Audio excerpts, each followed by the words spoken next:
Welcome back to our 4th of July meal. I'm going to show you how to make a wonderful mac and cheese using Swiss and Gruyere.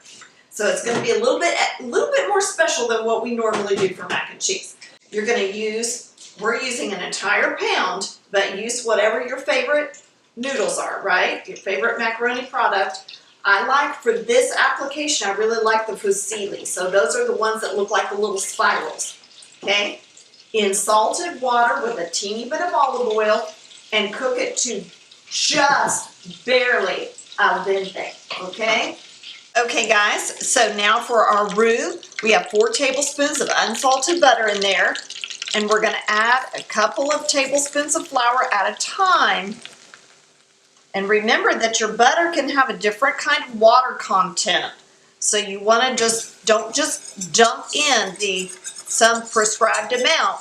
You want to make sure that you add it slowly till you know exactly how much you need. So we're going to need a little bit more.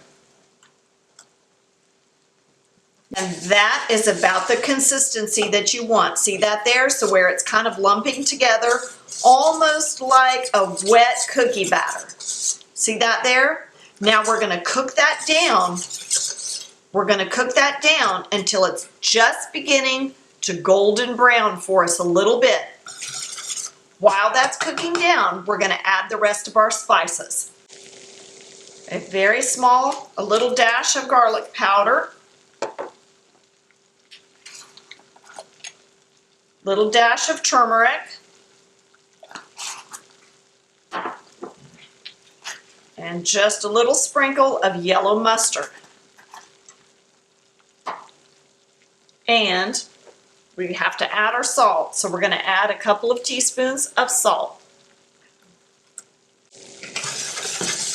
And stir that into your roux. That is smelling wonderful already. Ah, so great. Look at the beautiful color that has picked up.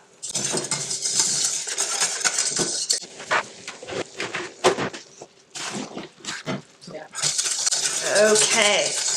Oh, we've picked up that beautiful color that we want, and now we're going to start adding our milk.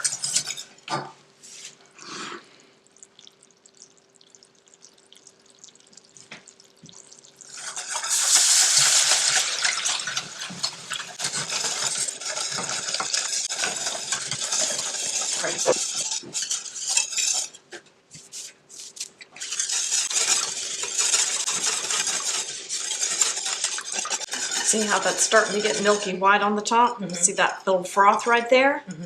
That's telling me that it's getting nice and hot.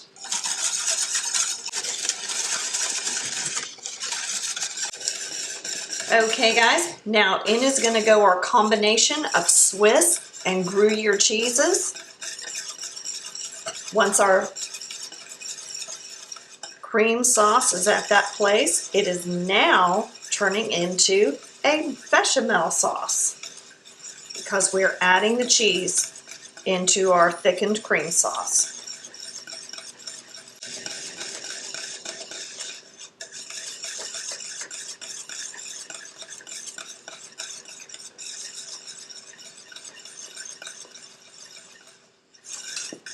Look at that beautiful, look at that gorgeous color. Literally, guys, you could use this for just about anything. Let's do about half of our noodles into the bottom of our pan.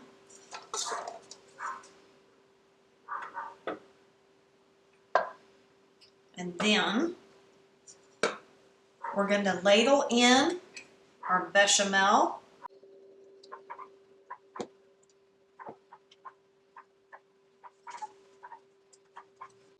And we want this just ooey and gooey and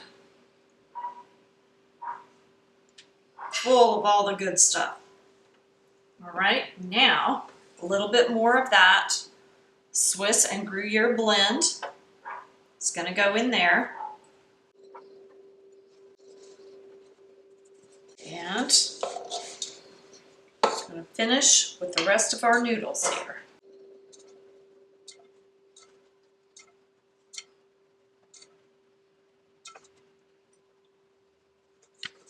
Okay, finish with our bechamel.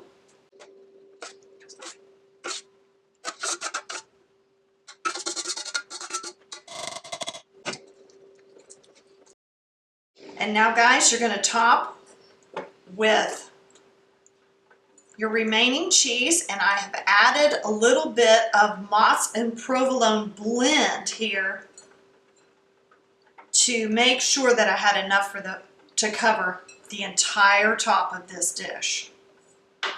Okay, our mac and cheese, Swiss and Gruyere mac and cheese is out of the oven. Notice I have 2 utensils for the testing. Yum, yum. All right, and guys, remember this completes our 4th of July meal with our spice rubbed pork roast. Oh, wow. This may be my new favorite, you guys. Oh, that is so creamy. And the flavors are just so mild in there. If you don't like really overpowering flavors in a mac and cheese, you're going to love this one. So make sure you check out all of those 4th of July videos that we're uploading for you. And also, guys, be on the lookout for Spud Mac in our Potato Week, where we're going to take this recipe of mac and cheese and we're going to stuff it in a baked potato. Oh my word, it's going to be delicious. All right, guys, so if you like what you're seeing, please subscribe to the channel. You know we really appreciate you guys' support. It's really making a difference. And leave me a comment. And if you do a recipe and you change it a little bit, leave me a comment on that too, because you know I love to try new things. And we'll see you next time on Things Tina Does.